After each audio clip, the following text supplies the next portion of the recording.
ওয়ালাইকুম আসসালাম। আচ্ছা বোন, তোমরা এভাবে পোশাক পরেছো, তোমাদের কষ্ট হচ্ছে না? না বোন, কষ্ট কেন হবে? আল্লাহর নির্দেশ পালন করতে কোনো কষ্ট হয় না। তোমরা সত্যি বলছো, কোনো কষ্ট হচ্ছে না? না বোন, ছোটবেলা থেকেই পর্দা করে আসছি, তাছাড়া আল্লাহর হুকুম মানতে কোনো কষ্ট হয় না। আরে এই লাইফে এনজয় করতে শেখো, এনজয়। বোরকা খোলো, চারিদিকে তাকাও, তোমাকে পরিবেশন করো, বুঝলে?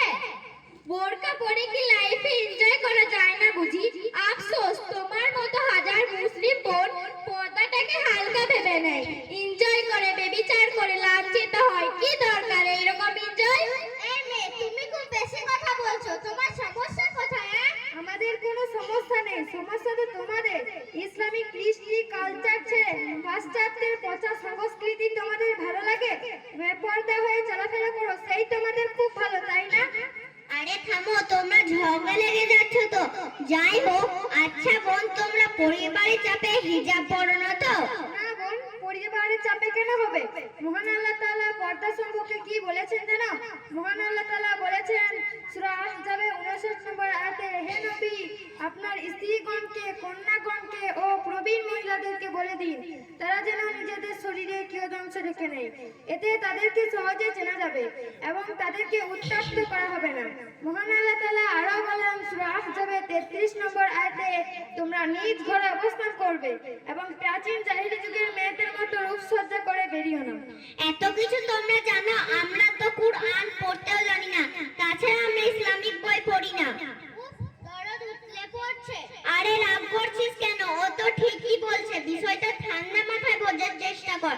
পর্দাকে আমরা এভাবে কখনো দেখিনি, আসলে আমাদের পরিবারে কেউ পর্দা করে না তো, তাই। চিনি যত্নে থাকলে যেমন পিঁপড়ে লাগা খুব কঠিন, ঠিক তেমনি মেয়েরা পর্দা করলে তাকে অপমান করা তার চেয়েও বেশি কঠিন।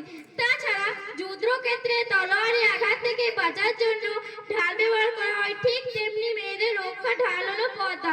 তাই আল্লাহ পর্দাকে ফরজ করেছেন।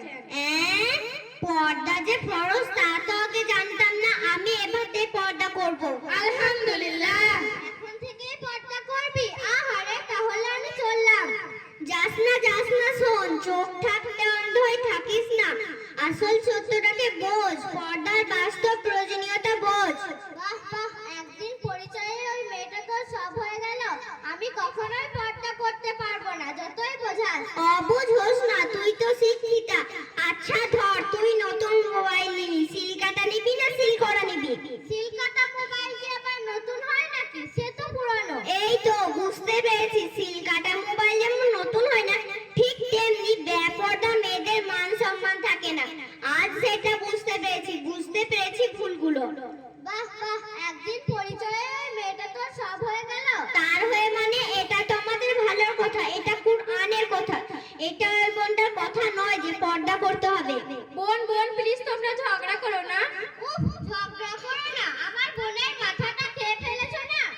আসল সত্যটাকে আমল করতে পারছিস না কেন? আমার মাথাও কেন খাবে? শয়তান তো তোর মাথা খেয়েছে। থাক, তোর নতুন বান্ধবীকে নিয়ে আমি চললাম। নাজিয়া যাস না। বোন যেও না। যাবো না তো আর কি করবো বলো? একটা হাদিস শুনে যাও। তাড়াতাড়ি বলো।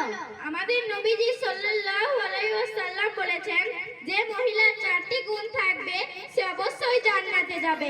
1 নাম্বার ঈমান আনবে, 2 নাম্বার স্বামীর অনুগত হবে, 3 নাম্বার লজ্জাস্থান হেফাজত করবে, 4 নাম্বার পর্দা করবে।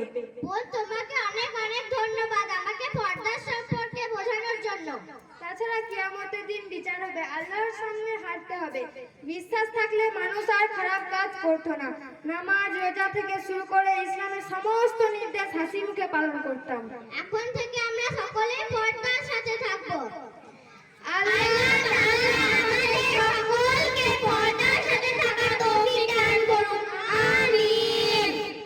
বোন, আমাদের কাছে একটা ইসলামিক গীত শুনে যাও। বলো। পর্দা করা ফরজ বন্ধু, পর্দাতে নাই লজ্জা, পর্দা হলো শালীনতা, জান্নাতি সাজসজ্জা।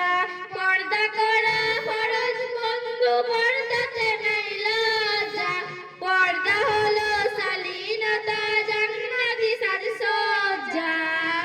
পর্দা তো মুমিনের অহংকার, পর্দা করে দেখো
সাজসজ্জা।